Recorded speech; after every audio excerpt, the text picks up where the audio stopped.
मुझे पता है कि आज इन लोगों के पास कोई राजनीतिक ना इनकी सोच है, ना इनके पास कोई एजेंडा है। आज धन बल संवैधानिक संस्थाओं के बदौलत आज अपनी राजनीतिक रोटी चमकाने का प्रयास कर रहे हैं। अध्यक्ष महोदय, इनको जवाब देने के लिए आप हमारे पास पूरा समय है। भाषण तो आप लोग नहीं झेलिएगा तो चलेगा, मान्य नेता जितने दिख रहे हैं इनमें से आधे भी आ जाए वापस। अध्यक्ष महोदय, ये बहुत बड़ी बात होगी। पूरे देश में लोकसभा के चुनाव में तो इनको चेहरा दिखाई दिया है, अब बचा है राज्यों का चुनाव और बहुत जल्द ये चुनौती और ये राजनीतिक प्रतिस्पर्धा ये सीधा हमारे सरकार महागठबंधन के साथ होगा, जहां इनमें से आधे भी आ जाए वापस। अध्यक्ष महोदय, ये बहुत बड़ी बात होगी।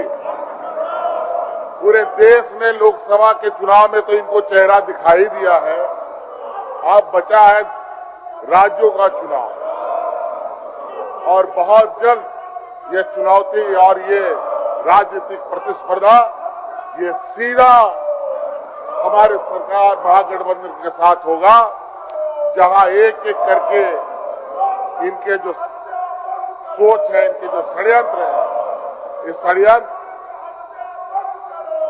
इन्हीं को दफन कर दिया जाएगा। इसलिए अध्यक्ष महोदय, मैं माननीय सभी आदरणीय सम्मानित विधायकों को बहुत बहुत धन्यवाद आभार प्रकट करूंगा।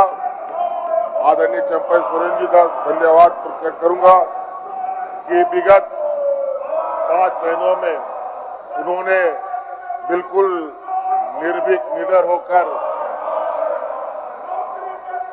सत्ता को भी चलाया, सरकार को भी बचाया। नहीं तो ये लोग जिस तरीके से खरीद फरोख्त और ऑपरेशन लोटस का सहारा लेकर, धन बल लेकर ये सड़कों पर घूमते हैं और उन पर नजर ईडी सीबीआई नहीं पड़ती, इनको सिर्फ विपक्षों पर पड़ती है। मुझे मालूम है अध्यक्ष महोदय, इस सदन में बैठे हुए लोग अभी भी कई ऐसे लोग हैं जो उन संस्थाओं से सीधे तौर पर संपर्क रखते हैं। अध्यक्ष महोदय, इसलिए अध्यक्ष महोदय वो भी निपटेंगे सभी के